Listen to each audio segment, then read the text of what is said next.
The Russian army is long gone, but a deadly unseen danger lurks everywhere in the eastern Ukrainian village of Kamianka.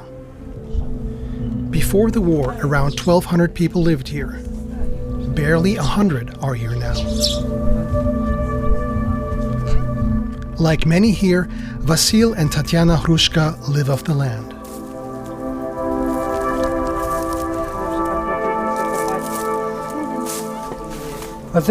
This is where our garden begins, the greenhouse we built. Do you want to see it? I'll show you. We sold a cow in the first year of the war and bought the greenhouse. We can't survive without it. These are the first tomatoes and peppers of this year. Dill, parsley, cabbage. We grow everything here.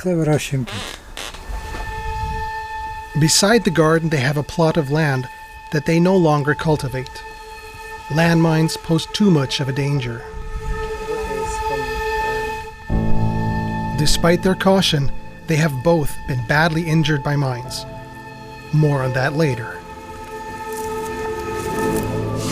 When the Russians came, Vasil and Tatiana hid with one of their sons and a neighbor. Soldiers forced them out of the cellar. They led us to the store with our hands behind our heads. As we were walking down the road, a soldier's radio beeped. He asked over the radio what to do with the civilians they had detained. A voice said, "Shoot them." No one was supposed to survive.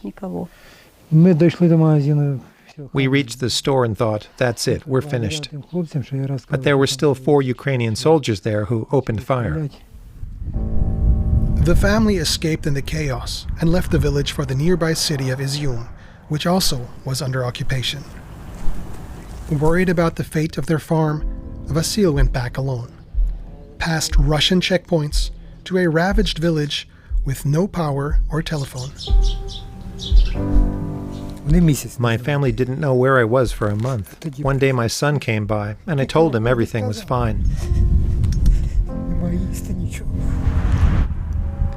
In the first months of the war, Russia initially captured a third of the Kharkiv region, including more than 500 villages like Kamianka. They planted anti-personnel mines. Via helicopters and mortars, they scattered large numbers of butterfly mines over wide areas. The plastic mines are difficult to detect, even with metal detectors.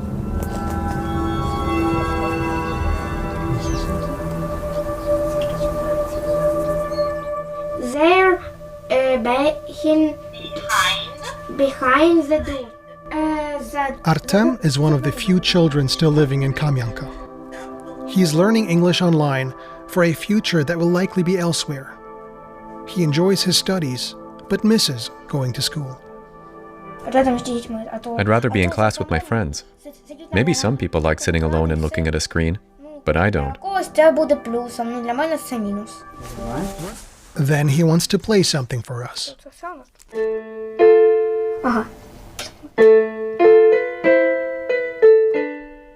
His mother Tonya watches carefully. I give him everything I can, because kids don't have a real childhood these days. Today is a special day. Artem is going to play with some of the few other children left here. It's not far, but even here, among the sunflowers, there could be mines anywhere. There are explosives there. You can't go anywhere near it. If you see wires stretched across the path, you can't go there. The boys can no longer roam around freely like they used to, but Artem and twins Maxim and Yehor still have fun. For a few moments, they can just be kids.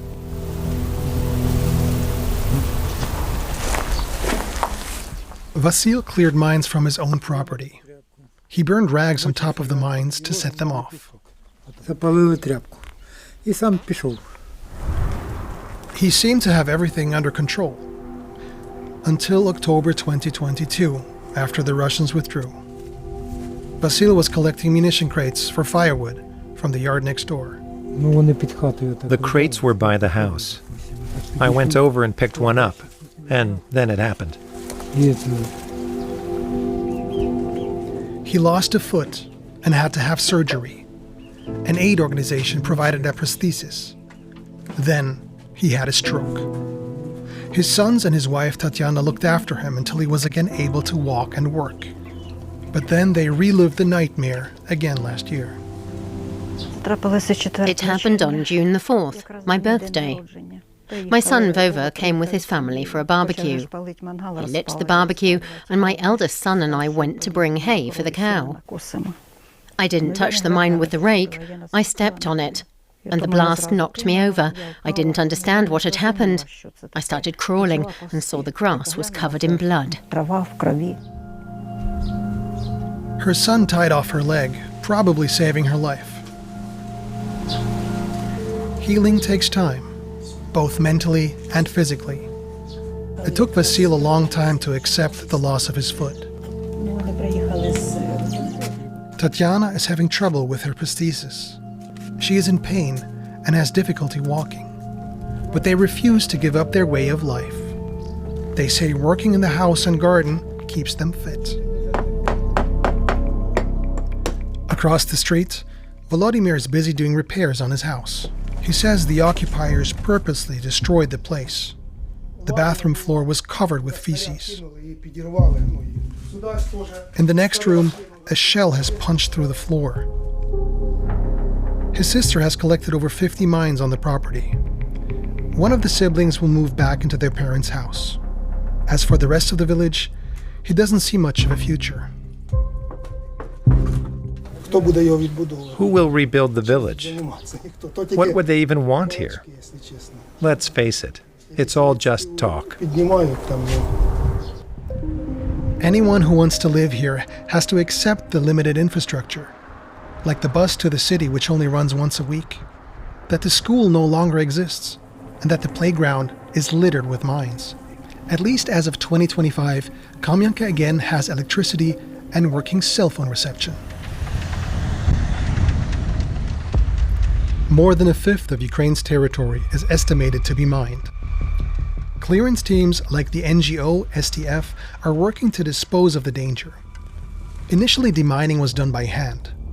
This machine from Croatia now makes the job more efficient and, thanks to remote control, safer, explains team leader Leonid.